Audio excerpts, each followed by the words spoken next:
Hello students, मैं CA Anish Agarwal आप सभी का CA foundation paper 1 principles and practice of accounting subject के नए लेक्चर में स्वागत करता हूं। तो चलिए हम लोग डिस्कशन आगे बढ़ाते हैं। हमारे लास्ट लेक्चर से हमने लास्ट लेक्चर में नया चैप्टर शुरू किया था।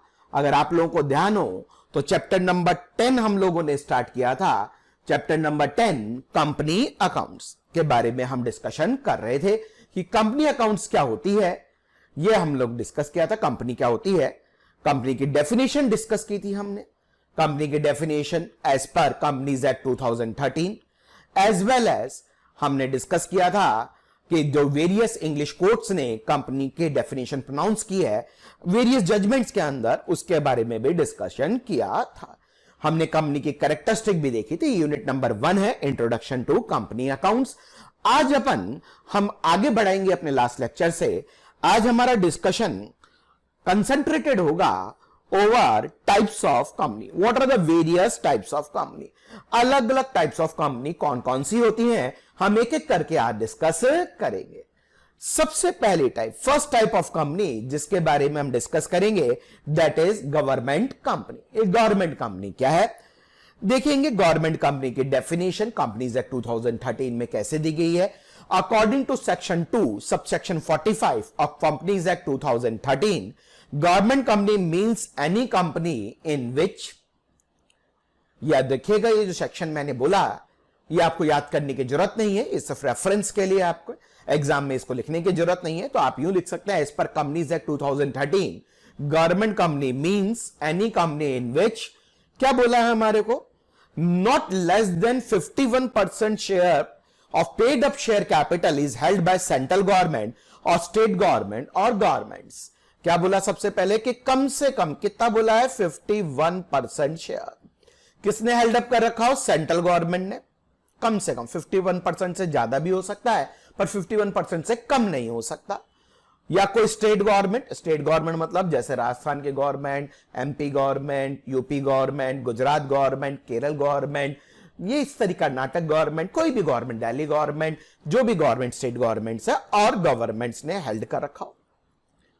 साथ में मैं बोला और पार्टली बाय सेंट्रल गवर्नमेंट, या तो पार्टली सेंट्रल गवर्नमेंट ने हेल्ड कर रखा है और पार्टली बाय वन और मोर, एक या एक से ज्यादा स्टेट गवर्नमेंट्स ने हेल्ड कर रखा है। इसका मतलब क्या हुआ, इसका मतलब यह हुआ कि सेंट्रल गवर्नमेंट ने मान लीजिए 25% शेयर हेल्ड कर रखे हैं किसी कंपनी के और राजस्थान गवर्नमेंट ने 30% शेयर होल्ड कर रखे हैं उसी कंपनी के, तो दोनों गवर्नमेंट ने मिलकर 25 + 30 कितना हो गया, 55% शेयर हेल्ड कर रखे हैं।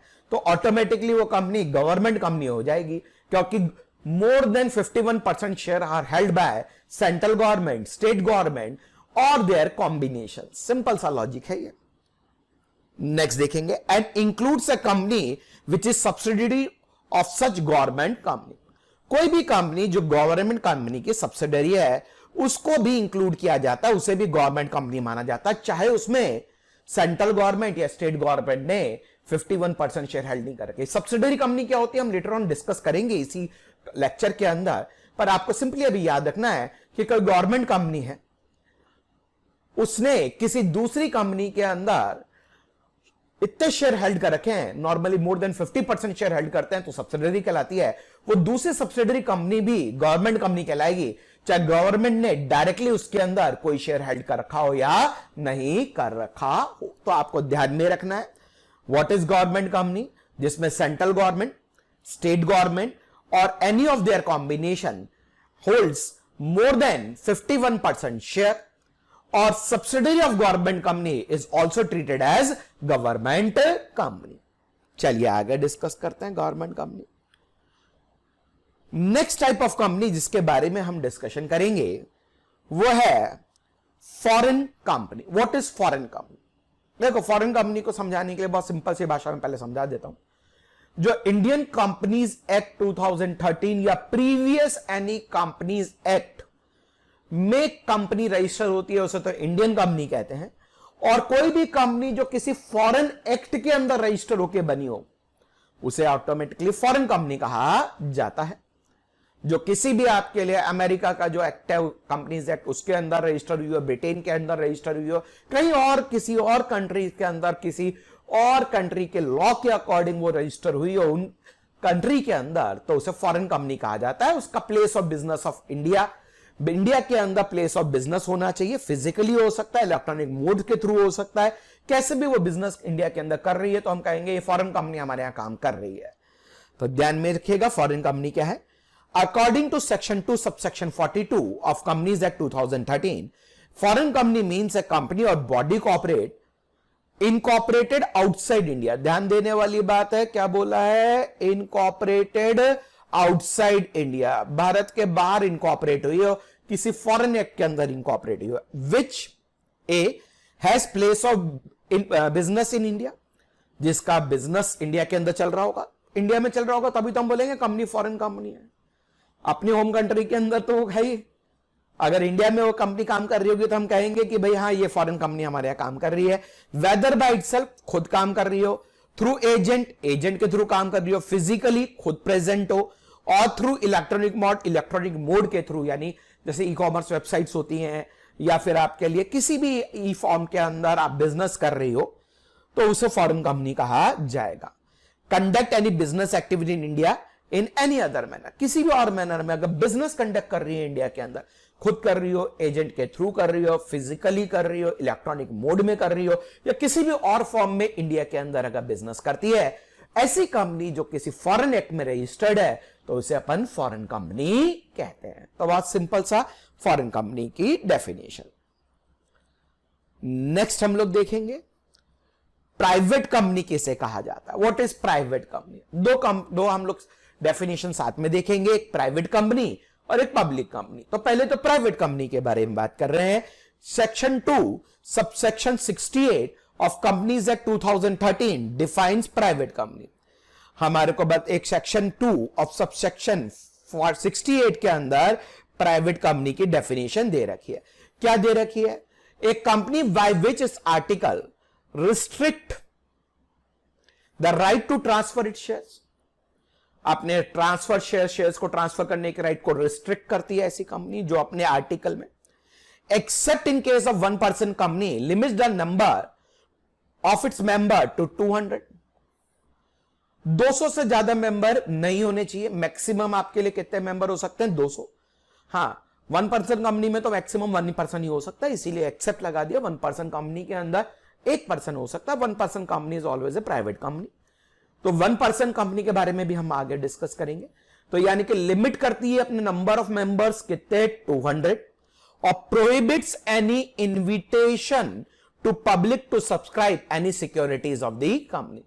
कंपनी के शेयर्स, डिबेंचर और any other types of security public को ऑफर नहीं करती है सब्सक्रिप्शन के लिए, ऐसी कंपनी को क्या कहा गया है? Private company.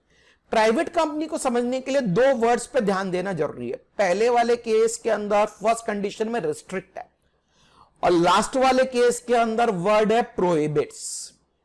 इन दोनों वर्ड्स को जरा समझेंगे। रिस्ट्रिक्ट का मतलब तो यह हो गया कि रिस्ट्रिक्टेड है पर कभी कभार किया भी जा सकता है, कुछ कंडीशन को फुलफिल करके वो काम किया भी जा सकता है। Restrict the right to transfer it share, उसके शेयर ट्रांसफर रिस्ट्रिक्टेड है, राइट कि उस मेंबर्स के पास वो राइट नहीं है कि वो बिना किसी पूछे या बिना किसी आपके लिए प्रपोजल के अपने शेयर्स को ट्रांसफर कर सके। पर हां, ऐसा नहीं है कि प्राइवेट कंपनी के शेयर्स कभी नहीं ट्रांसफर होते। प्राइवेट कंपनी के शेयर ट्रांसफर होते हैं।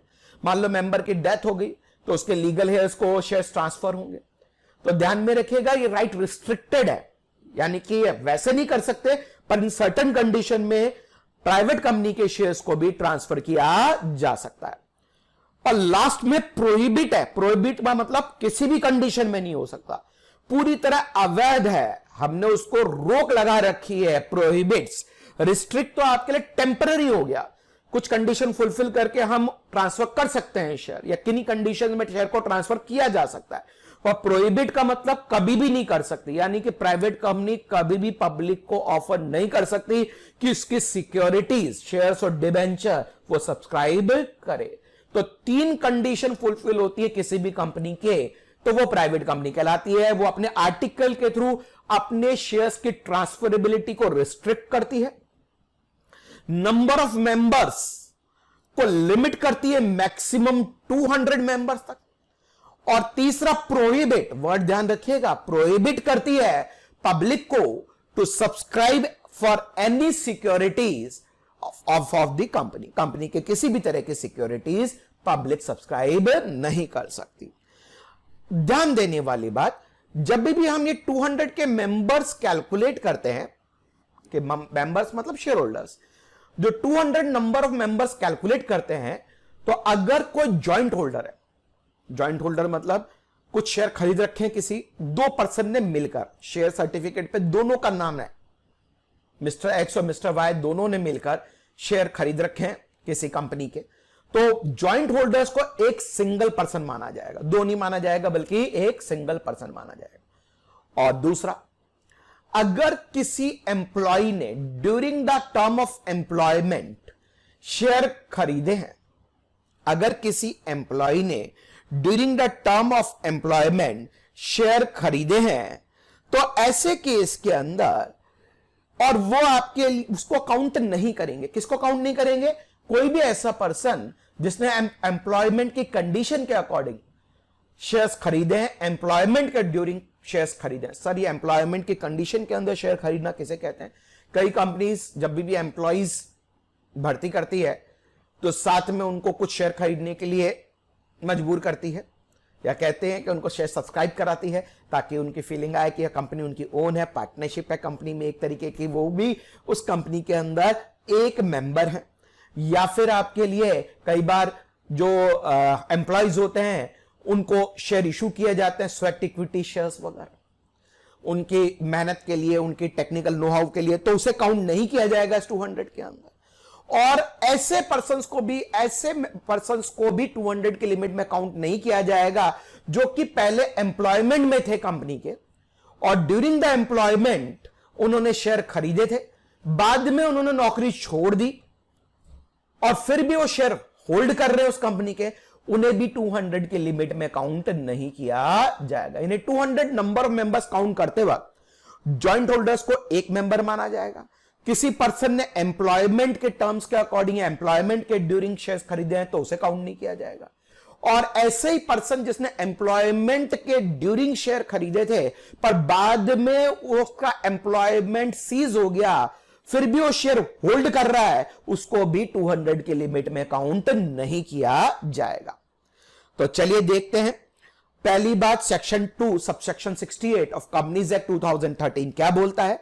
प्राइवेट कंपनी क्या होती है? जिसने अपने आर्टिकल के थ्रू रिस्ट्रिक्ट कर रखा हो right of transferability of share, limit कर रखा हो maximum number of members up to 200 except in 1% company, और साथ में प्रोहिबिट कर रखा हो पब्लिक को सब्सक्राइब करने के लिए अपने सिक्योरिटीज, कंपनी के सिक्योरिटीज यानी शेयर्स और डिबेंचर्स। नोट ध्यान में देखिएगा, provided that where 2 or more person hold 1 or more share company jointly, they shall be for the purpose of this subclause will be treated as single member। अगर किसी 2 या 2 से ज्यादा लोगों ने मिलकर जॉइंटली शेयर होल्ड कर रखा है तो उन्हें एक पर्सन माना जाएगा। Provided further that person who are in employment of the company, ऐसे पर्सन जो नौकरी कर रहे हैं कंपनी के अंदर, person who having been formerly in employment of the company, were members of the company while in the employment and have continued to be member after the employment ceased shall not be included in the number of members। उन्हें counting में नहीं लिया जाएगा, उन्हें members की counting limit के अंदर 200 की लिमिट के अंदर नहीं लिया जाएगा। किन मेंबर्स को नहीं लिया जाएगा? जो कि एम्प्लॉयमेंट के दौरान खरीद रहे हैं, या पहले एम्प्लॉयमेंट में थे तब खरीदे थे, अब सीज हो गया एम्प्लॉयमेंट, आपके लिए छोड़ दी नौकरी पर फिर भी होल्ड कर रहे हैं उन शेयर्स को, तो भी उन्हें काउंट नहीं किया जाएगा, और जॉइंट शेयर होल्डर को 1 माना जाएगा। तो प्राइवेट कंपनी क्या है? जो 3 कंडीशन फुलफिल कर दे, ऐसी कंपनी को प्राइवेट कंपनी कहा जाएगा। जिसने अपने आर्टिकल के थ्रू रिस्ट्रिक्ट कर रखा हो ट्रांसफरेबिलिटी ऑफ शेयर, दूसरा जिसने अपने मैक्सिमम नंबर ऑफ मेंबर्स की लिमिट लगा रखी हो 200 एक्सेप्ट 1% कंपनी, और जिसने प्रोहिबिट कर रखा हो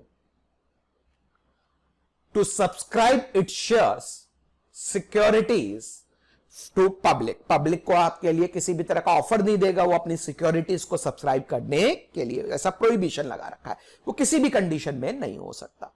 तो ध्यान में रखिएगा, तीनों कंडीशन जहां पूरी होगी वो कंपनी क्या कहलाएगी, that will be called as private company. Next हम लोग डिस्कस करेंगे पब्लिक कंपनी किसे कहते हैं, व्हाट इज पब्लिक कंपनी। ये सेक्शन 271 ऑफ कंपनीज एक्ट 2013 के अंदर दे रखा है। Defines public company as a company which, ये डिफाइन करता है, क्या डिफाइन करता है कि पब्लिक कंपनी क्या है, ध्यान दीजिएगा। Defines public company as a company which is not a private company, इसने कहा जो कंपनी प्राइवेट नहीं है, यानी जिसने आर्टिकल के अंदर अपनी तीनों कंडीशन फुलफिल नहीं कर रखी, रिस्ट्रिक्ट नहीं कर रखा राइट ऑफ ट्रांसफरेटिव शेयर, या जिसने मैक्सिमम नंबर ऑफ मेंबर्स की लिमिट 200 तक नहीं लगा रखी हो, या फिर जिसने प्रोहिबिट नहीं कर रखा हो पब्लिक को अपनी सिक्योरिटीज को सब्सक्राइब करने के लिए, तो ऐसी कंपनी को ऑटोमेटिकली पब्लिक कंपनी कहा जाएगा, which is not a private company. और secondly, provided that company which is subsidiary of a company not being a private company shall be deemed the public company of this act, purpose of this act, where each subsidiary company continues to be private company by its article। ये बड़ा important है, ध्यान से सुनना क्या कह रहा है। ये क्या कह रहा है, मान लीजिए कोई एक कंपनी है एक्स लिमिटेड और एक दूसरी कंपनी है वाई प्राइवेट लिमिटेड। आप जानते हैं प्राइवेट लिमिटेड कंपनीज अपने नाम के आगे हमेशा पीवीटी प्राइवेट लिमिटेड लिखती हैं और पब्लिक लिमिटेड वाली केवल लिमिटेड वर्ड लिखती हैं। अब ये वाई प्राइवेट लिमिटेड है, वैसे तो नाम भी लिख रही है प्राइवेट लिमिटेड, साथ में उसने आर्टिकल में रिस्ट्रिक्ट कर रखा है right to transfer of share, maximum number of members 200 से कम ही है, और प्रोहिबिट कर रखा है पब्लिक को अपनी सिक्योरिटीज को सब्सक्राइब करने के लिए। पर इस वाई कंपनी के मोर than 51%, 50% share, more than 50% share more किसने खरीद रखे हैं, एक्स लिमिटेड ने खरीद रखे हैं। तो Y limited will be treated as subsidiary of X limited. किसी और तरीके से भी सब्सिडरी बन जाती है जब बोर्ड ऑफ डायरेक्टर्स के कंपोजिशन को अगर कोई कंपनी कंट्रोल कर सकती है तो वो कंपनी होल्डिंग कंपनी कहलाएगी। ऐसे केस में एक्स होल्डिंग कंपनी है क्योंकि वाई को कंट्रोल कर रही है, Y is a subsidiary company, हम इसे डिटेल में आगे भी पढ़ेंगे होल्डिंग सब्सिडरी के अंदर। तो वाई होल्डिंग कंपनी है, सॉरी एक्स होल्डिंग कंपनी है, वाई सब्सिडरी कंपनी है। वाई चाहे अपने आर्टिकल के थ्रू उसने सारी कंडीशन पूरी कर रखी है, प्राइवेट लिमिटेड भी लगाती है, तो भी इसे प्राइवेट लिमिटेड नहीं माना जाएगा। कंपनीज एक्ट 2013 में a subsidiary of public company will always be treated as public company, चाहे वो continue to be private company through its article, चाहे उसने आर्टिकल में सारी कंडीशन फुलफिल कर रखी हो। अगर कोई private company subsidiary of public company, it will be treated as public company, ध्यान में रखिएगा। नेक्स्ट हम लोग डिस्कस करेंगे one person company, OPC section 3। One person company जिसे शॉर्ट में हम ओपीसी कहेंगे, is a type of private company, private company का ही टाइप है, मैंने बोला था। इसमें formed by one person by subscribing his name to memorandum and complying with other requirement of the acts and rule. एक पर्सन को भी कंपनी बनाने को अलाउ किया गया है, ऐसी कंपनी को वन पर्सन कंपनी कहा जाता है। ये क्यों अलाउ किया गया? जनरली वन पर्सन कंपनी का कॉन्सेप्ट प्रोफेशनल्स के लिए आया था। किसके लिए आया था? प्रोफेशनल्स। ऐसे प्रोफेशनल्स जो कि अपनी सर्विसेज कई कंट्रीज में देते हैं, इंडिया के अलावा बाहर भी, जो डॉक्टर्स हैं, चार्टर्ड अकाउंटेंट्स हैं, लॉयर्स हैं, वो आपके लिए इंडिया के अलावा बाहर भी सर्विसेज दे रहे हैं, दूसरी कंट्रीज के अंदर भी सर्विसेज दे रहे हैं, अमेरिका के अंदर, यूरोपियन कंट्रीज के अंदर, यूएई के अंदर, इस तरीके से सिंगापुर के अंदर, बहुत सारी कंट्रीज के अंदर सीए हमारे यहां के लॉयर्स, डॉक्टर्स सर्विसेज दे रहे हैं। अब कई कंट्रीज के लॉ बहुत हार्श होते हैं, वहां के लॉ बहुत हार्श होते हैं। अगर कोई व्यक्ति इंडिविजुअल या पार्टनरशिप के फॉर्म में वहां पे काम करता है, या अकेला है तो इंडिविजुअल फॉर्म इंडिविजुअली काम करेगा, और इंडिविजुअल रूप से अगर कोई व्यक्ति काम करता है तो ऐसे केस के अंदर कई बार उसके ऊपर कई तरह की लाइबिलिटीज आने के चांसेस रहते हैं। आप जानते हो इंडिविजुअल पर्सन की पर्सनल एसेट्स भी लाइबल होती हैं। अगर कोई गलती हो जाए या कोई आपके लिए ऐसे सर्कमस्टांसेस हो जाए जिसमें डॉक्टर कोई ऑपरेशन कर रहा है, किसी की डेथ हो गई, तो उसके ऊपर उस पर्सन की फैमिली मेंबर्स ने केस कर दिया, तो उसकी लाइबिलिटी बहुत ज्यादा भी आ सकती है।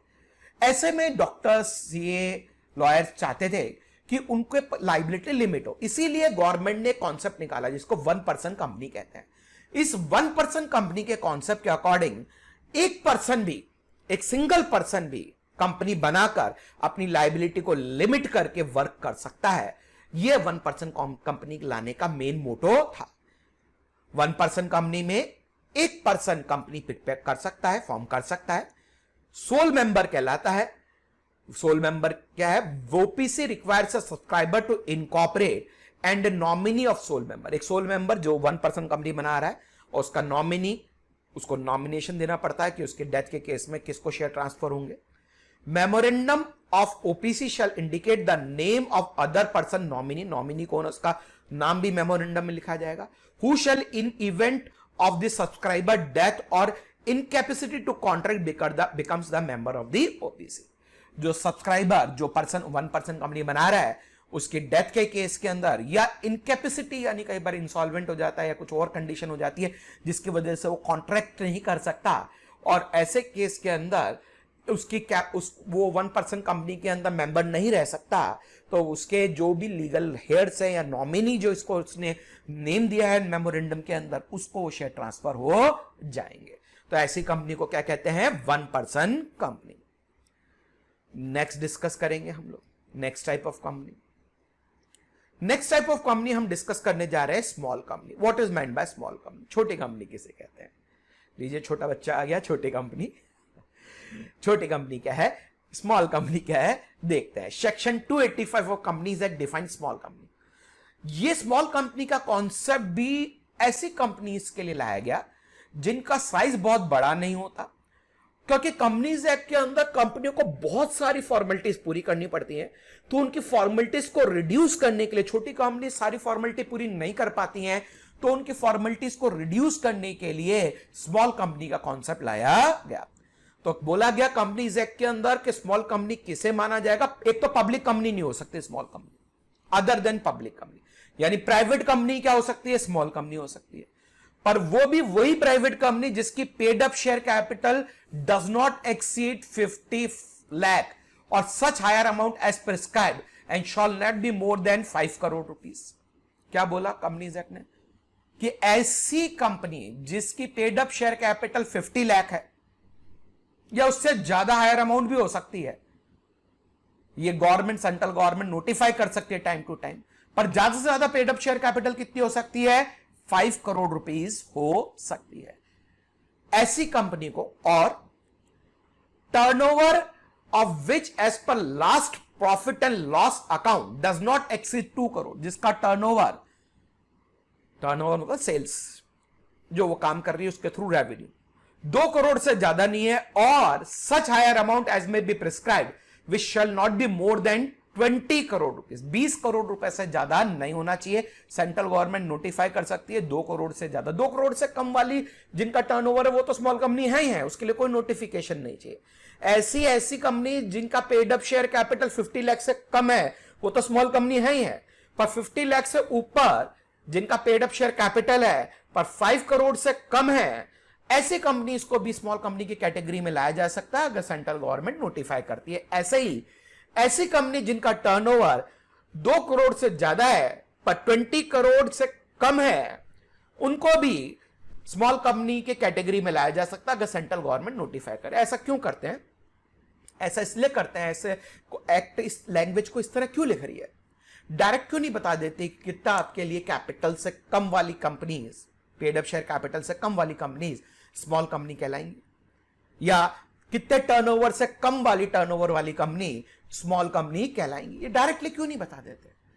ऐसा इसलिए कि आज की तारीख के हिसाब से हो सकता है 50 लाख रुपए सफिशिएंट हो, पर धीरे धीरे आपके लिए इन्फ्लेशन बढ़ता है तो 50 लाख का अमाउंट भी कम पड़ जाए पेड अप शेयर कैपिटल का, तो जो 1 करोड़ की है दे रही है 2 करोड़ रुपए पेड अप शेयर कैपिटल है, वो भी स्मॉल कंपनीज में आ जाए, उनको भी स्मॉल माना जाए, क्योंकि स्मॉल और बिग रिलेटिव टर्म होती है, इसीलिए सेंट्रल गवर्नमेंट को एक पावर दी गई है कि टाइम टू टाइम इस लिमिट को बढ़ा सकती है।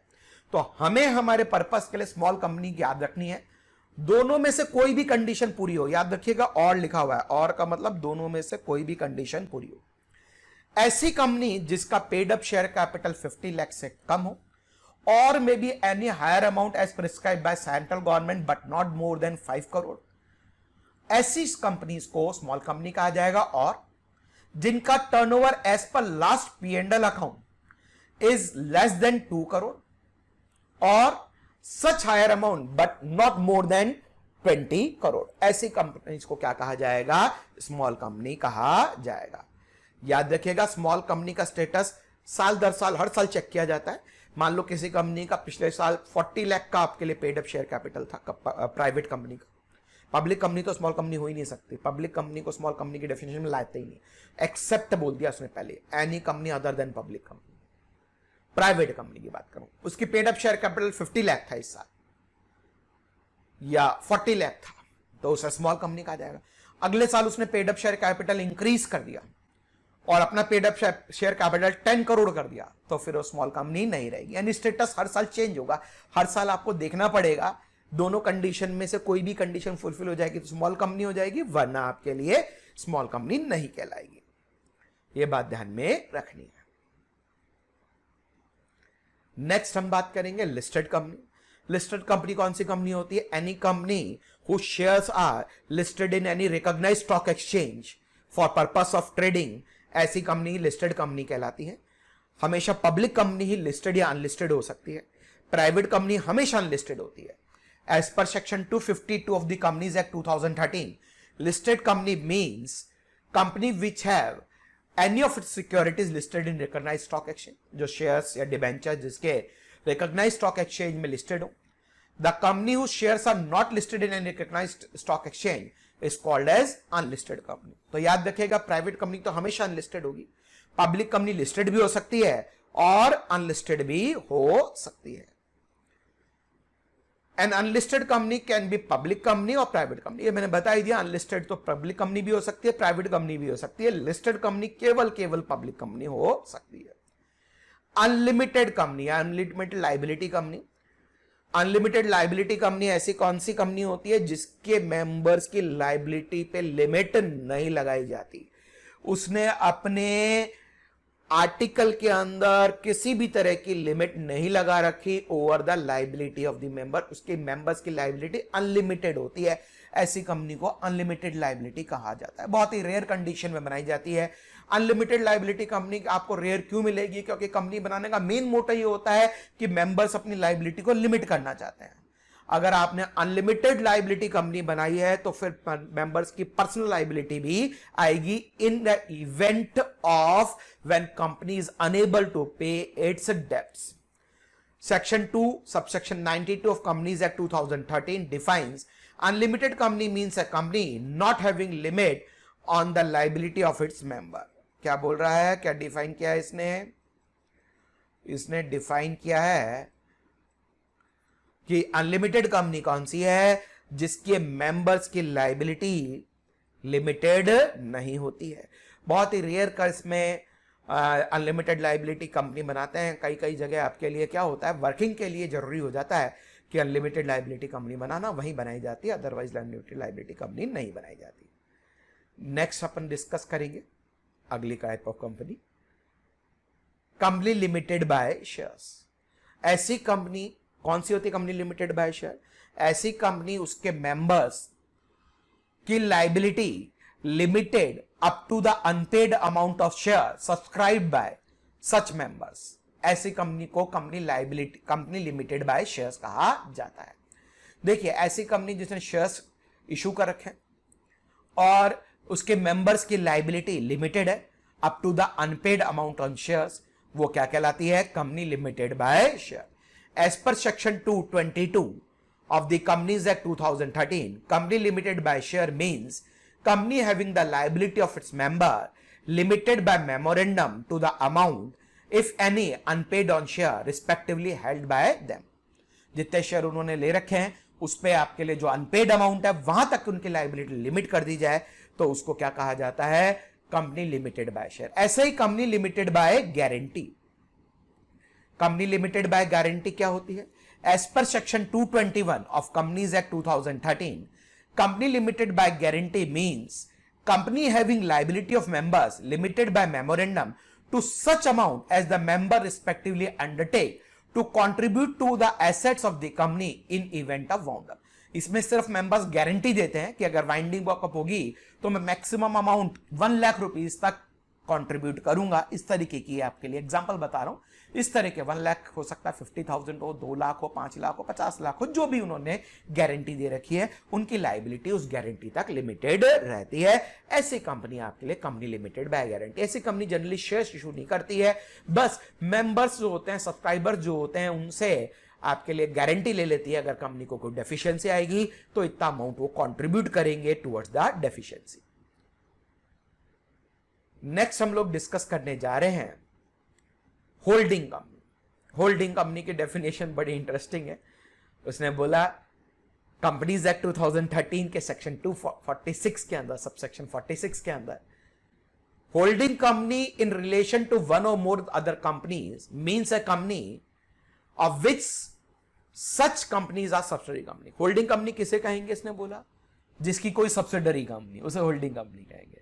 इसने होल्डिंग कंपनी को डिफाइन नहीं किया क्योंकि होल्डिंग और सब्सिडरी आपस में रिलेटिव टर्म है, तो उसने बता दिया होल्डिंग कंपनी कौन सी है, जिसकी कोई सब्सिडरी कंपनी। अब सब्सिडरी कंपनी क्या है ये डिफाइन किया हुआ है, तो चलिए देखते हैं सब्सिडरी कंपनी क्या है। सब्सिडरी कंपनी को डिफाइन किया गया है as per section 287 of companies act 2013 defines subsidiary company as a company in which the holding company, क्या डिफाइन किया है हमारे को? Subsidiary company is a company in which the holding company, जिसमें holding company control the composition of board of director, किसी भी तरह board of directors के कंपोजिशन को कंट्रोल कर सके, और exercise or control more than half of total share capital either its own और together with one or more it's subsidiary company. खुद या किसी और सब्सिडरी कंपनी के थ्रू वो 50% से ज्यादा शेयर, यहां लिमिट देखिएगा 50% से ज्यादा शेयर, 50% से एक शेयर भी ज्यादा है तो सामने वाली कंपनी को कंट्रोल कर पाएगी। आप जानते हो कंपनी के अंदर ज्यादातर डिसीजंस बाय वोटिंग होते हैं और वोटिंग मेजोरिटी से चलती है। अगर आपके पास 50% या उससे ज्यादा शेयर है, 50% से एक शेयर भी ज्यादा है, तो आप सामने वाली कंपनी को कंट्रोल कर सकते हो। तो जिसको कंट्रोल किया जा रहा है वो सब्सिडरी कंपनी कहलाएगी, और जो कंपनी कंट्रोल कर रही है उसको होल्डिंग कंपनी कहा जाएगा। तो दो कंडीशन है, दोनों में से कोई भी फुलफिल हो जाए। अगर वो बोर्ड ऑफ डायरेक्टर के कंपोजिशन को कंट्रोल कर सके, मतलब उसकी अनुमति के बगैर बोर्ड ऑफ डायरेक्टर्स में कोई आ नहीं सके, तो कहेंगे कि बोर्ड ऑफ डायरेक्टर्स की कंपोजिशन को कंपनी कंट्रोल कर रही है। या फिर 50% से ज्यादा शेयर होल्ड कर रखे हो खुद ने या थ्रू इट्स अदर सब्सिडरीज, तो ऐसी कंपनी को क्या बोला गया है? ऐसी कंपनी को हम बोलते हैं होल्डिंग कंपनी। चलिए थोड़े से एग्जांपल से समझते हैं हम पहले होल्डिंग कंपनी किस तरीके से हो सकता है। एक चीज ध्यान में रखिएगा, subsidiary of A subsidiary, subsidiary की सब्सिडरी भी होल्डिंग के लिए सब्सिडरी होगी। चलिए क्या कहना चाह रहा हूं, कुछ एग्जांपल के थ्रू मैं समझाता हूं, ध्यान दीजिएगा। सब्सिडरी की सब्सिडरी भी क्या बोल रहा हूं, होल्डिंग कंपनी होगी। कैसे, इसको समझते हैं हम लोग, ध्यान दीजिएगा। मान लीजिए कोई ए लिमिटेड कंपनी है, ए लिमिटेड कंपनी है, उसने बी लिमिटेड के अंदर 52% शेयर खरीद रखे हैं, 52% शेयर खरीद, तो A limited will be called as holding company और B limited will be called as subsidiary company, क्योंकि 50% से ज्यादा शेयर किसने खरीद रखे हैं? ए लिमिटेड ने खरीद रखे हैं। अब ध्यान दीजिएगा, बी लिमिटेड ने एक तीसरी कंपनी सी लिमिटेड के 54% शेयर ले रखे हैं, तो यह भी सब्सिडरी हो जाएगी। ये सब्सिडरी ना केवल बी लिमिटेड की कहलाएगी पर ए लिमिटेड की भी सब्सिडरी कहलाएगी, क्योंकि सब्सिडरी की सब्सिडरी भी होल्डिंग कंपनी की सब्सिडरी होती है।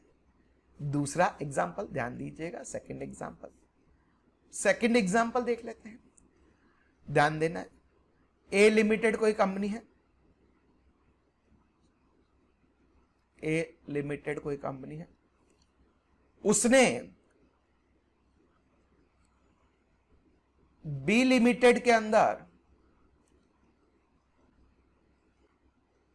52% शेयर ले रखे हैं। बी लिमिटेड ने जेड लिमिटेड के अंदर 30% शेयर ले रखा है। ए लिमिटेड ने भी जेड लिमिटेड के अंदर 25% शेयर ले रखे हैं। अब देखिएगा, ए लिमिटेड जेड लिमिटेड को कंट्रोल कर सकती है। कैसे कंट्रोल कर सकती है? क्योंकि ए लिमिटेड बी लिमिटेड को तो कंट्रोल कर ही सकती है, क्योंकि बी लिमिटेड तो सब्सिडरी है ही ए लिमिटेड की, क्योंकि 50% से ज्यादा शेयर होल्ड कर रखे हैं लिमिटेड। अब बी लिमिटेड ने जेड लिमिटेड में 30% शेयर होल्ड कर रखे हैं और खुद ने ए लिमिटेड ने भी 25% शेयर होल्ड कर रखे हैं। तो दोनों के कॉम्बिनेशन मिला के देखें तो 55% शेयर ए लिमिटेड के हिसाब से चलेंगे, उनके वोटिंग राइट्स। तो ऑटोमेटिकली जेड लिमिटेड को कंट्रोल कर सकती है। तो Z limited will be called as subsidiary of A limited. Z limited subsidiary कहलाएगी किसकी? Of A limited. ध्यान में रखिएगा, Z limited will be called as subsidiary of A limited. यानी जरूरी नहीं कि डायरेक्टली सारे शेयर या 50% ज्यादा शेयर होल्ड कर रखे हो, आपने इनडायरेक्टली होल्ड कर रखे अपनी सब्सिडरी के थ्रू, या किसी और तरीके से आप कंट्रोल कर सकते हो composition of board of directors किसी दूसरी कंपनी के, तो वो दूसरी कंपनी तो सब्सिडरी कहलाएगी, और जो कंट्रोल एक्सरसाइज कर रही है वो कंपनी होल्डिंग कंपनी कहलाएगी। आई बात आपको समझ में? तो ये हमारे लिए होल्डिंग और सब्सिडरी कंपनी के लिए हमने बात करी। सब्सिडरी की सब्सिडरी भी होल्डिंग कंपनी के लिए सब्सिडरी कहलाती है। तो हमने आज टाइप्स ऑफ कंपनीज के बारे में डिस्कस किया, 12 तरह की कंपनीज के बारे में डिस्कस किया।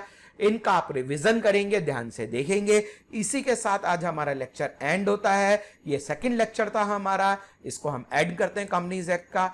इंट्रोडक्शन टू कंपनीज एक्ट जो यूनिट नंबर 1 है, चैप्टर नंबर 10 कंपनी अकाउंट्स के अंदर, उसका लास्ट लेक्चर, अब अगला lecture number 3 will be the last lecture, जिसमें हम देखेंगे कि कंपनीज को बुक्स ऑफ अकाउंट्स कौन कौन सी मेंटेन करनी होती है, उसके रिगार्डिंग क्या क्या रूल्स हैं, फाइनेंशियल स्टेटमेंट में क्या क्या इंक्लूड किया जाता है, किन फॉर्मेट्स में उनको बनाया जाता है। तो आज का लेक्चर यहीं एंड करते हैं। Thank you.